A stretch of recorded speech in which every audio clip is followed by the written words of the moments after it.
যে তোমাকে ভালোবাসে সে তোমার সম্মানকে রক্ষা করবে, আর যে তোমাকে ঘৃণা করে সে তোমার সম্মানে আঘাত করার চেষ্টা করবে।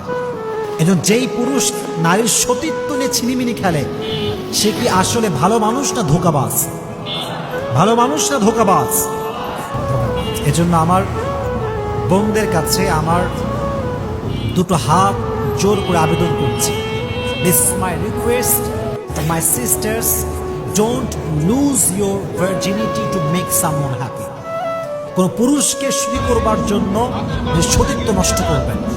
একটা কথা মাথায় রাখবেন, নারীর সতীত্বকে আল্লাহ তাআলা পুরুষের চাইতে অধিক মর্যাদা দান করেছে। সুবহানাল্লাহ।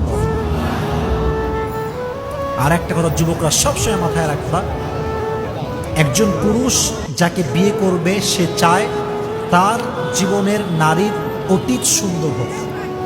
আর নারী যখন কোনো পুরুষকে বিয়ে করে সে চায় তার পুরুষের ভবিষ্যৎ সুন্দর হোক। নারীর অতীত ভালো হওয়া এই জন্য জরুরি কারণ পুরুষের কাছে নারীর সতীত্ব সবচেয়ে দামি জিনিস, ঠিক না বল? আর পুরুষের ভবিষ্যৎ এই জন্য সুন্দর হওয়া জরুরি কারণ পুরুষের ভবিষ্যৎ যত সুন্দর হবে নারীর জীবন তত সুন্দর হবে।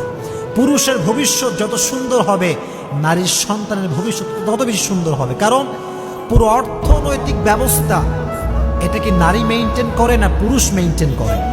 পুরুষ মেইনটেইন করে। আর একটা বিষয় মনে রাখবা, পুরুষ এমন এক জাত, পুরুষ সবসময় চায় আমি যাকে বিয়ে করব তার জীবনের সর্বপ্রথম পুরুষ হব আমি, আর নারী চায় আমি যাকে বিয়ে করব তার জীবনের